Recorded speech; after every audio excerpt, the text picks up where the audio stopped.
Assalamualaikum warahmatullahi wabarakatuh. Balik lagi dengan saya Ina Helena Apriani di channel yang akan selalu memberikan Anda update informasi ekonomi terkini di mana lagi kalau bukan di ENF Project Review. Buat Anda yang baru melihat video dari channel ini, jangan lupa untuk menekan tombol subscribe serta tombol loncengnya ya. Tonton video ini sampai habis supaya Anda mendapatkan informasi yang menyeluruh. Tanpa berlama-lama, langsung saja kita ke videonya. Check this out.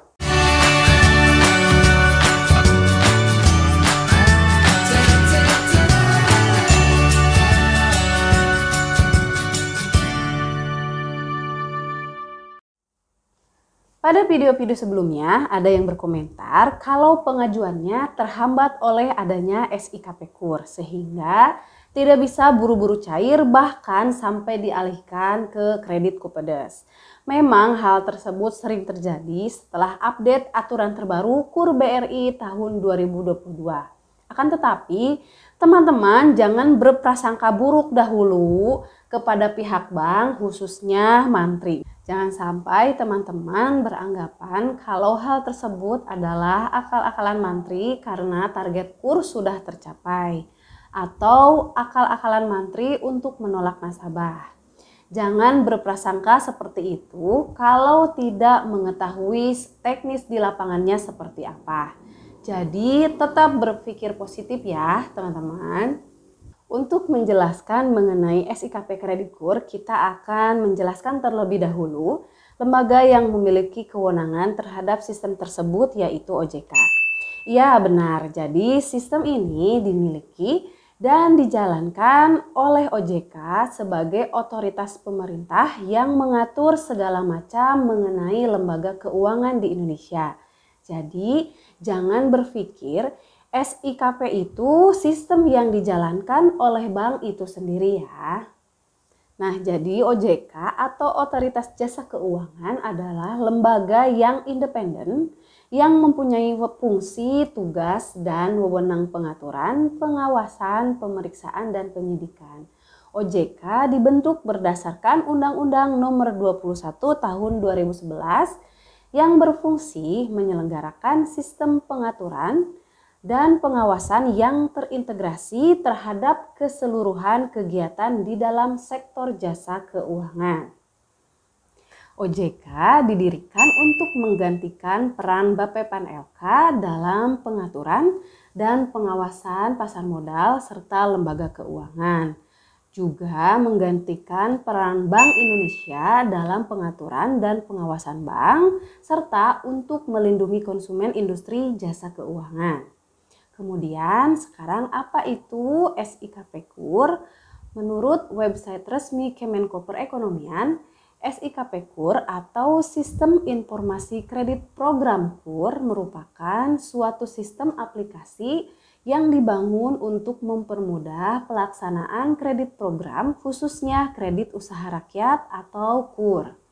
Sampai sini pasti banyak yang protes. Kok malah jadi tambah ribet ya pengajuan KUR? Ingat ya, mempermudah di sini bukan mempermudah masyarakat dalam menerima KUR, akan tetapi mempermudah OJK dan perbankan dalam proses penyaluran KUR itu sendiri agar tepat sasaran.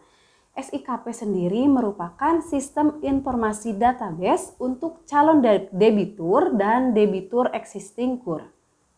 SIKP dikembangkan oleh Direktorat Sistem Pembendaharaan Kementerian Keuangan yang saat ini fungsinya digantikan oleh OJK.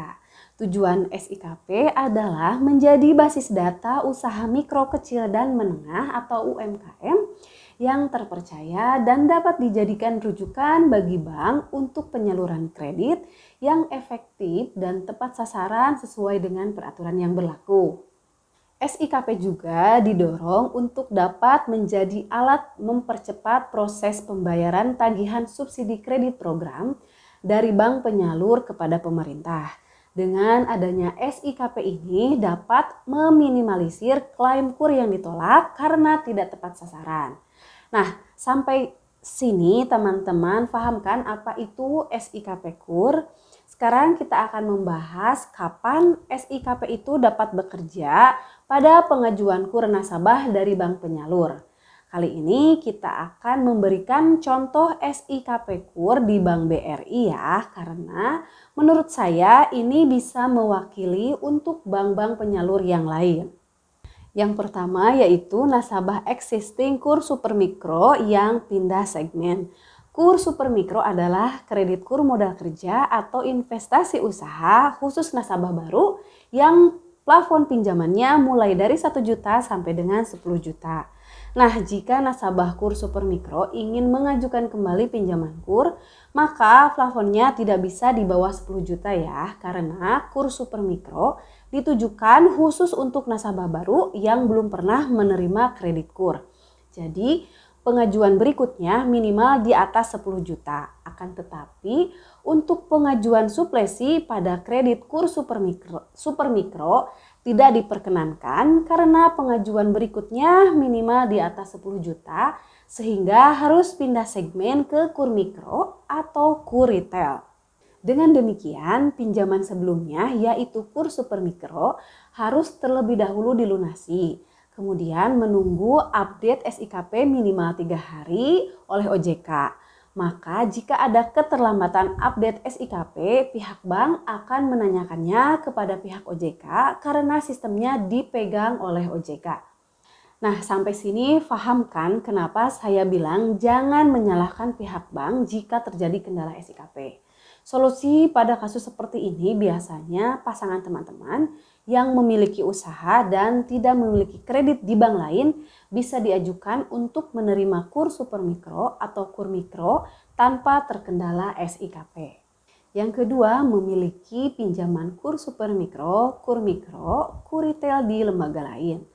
Pada kasus ini kita akan kasih contoh saja untuk mempermudah penjelasannya ya. Misalkan kalian punya kredit KUR Supermikro di Pegadaian Syariah. Terus kalian ingin mengajukan KUR Supermikro di Bank BRI. Hal tersebut tidak bisa dilakukan karena akan terbaca oleh SIKP OJK bahwa teman-teman telah menikmati kredit KUR Supermikro di lembaga lain atau kredit subsidi pemerintah seperti PNM Mekar. Selanjutnya, jika kita sudah pernah atau sedang menikmati kredit KUR di Bank Mandiri, kemudian kita ingin mengajukan KUR di Bank BRI atau sebaliknya, maka hal tersebut akan terdeteksi oleh SIKP melalui NIK sehingga pengajuan kita tidak bisa dilanjutkan. Ingat ya, jangan minta diakali ke mantri atau AO karena ini by system. Jadi nggak bakal bisa diakali ya teman-teman. Kemudian contoh selanjutnya, jika kalian memiliki kredit KUR retail di suatu bank, maka meskipun kredit tersebut sudah lunas, kalian tidak akan bisa mengajukan KUR Mikro, apalagi KUR Supermikro. Nantinya di sistem SIKP terbaca bahwa teman-teman sudah mendapatkan KUR dengan segmen yang lebih tinggi.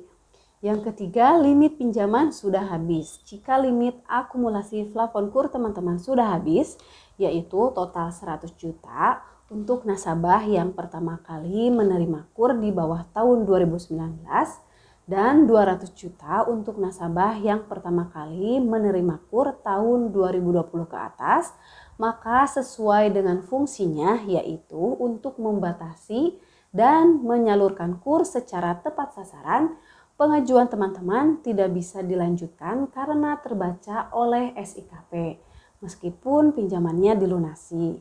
Solusinya dialihkan ke pasangan sebagai orang pertama atau migrasi ke Kupedes.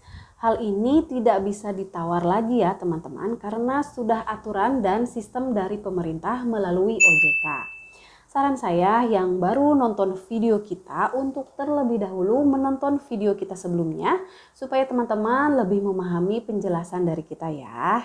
Ingat, jangan hanya komentar tapi tonton video kita terlebih dahulu sampai habis. Mungkin itu saja video kita kali ini, semoga bermanfaat ya guys. Setelah kalian tonton video ini sampai habis, jika masih ada yang mau ditanyakan silahkan tulis di kolom komentar. Jangan lupa like video ini dan share ke teman-teman Anda. Sekali lagi subscribe bagi yang belum.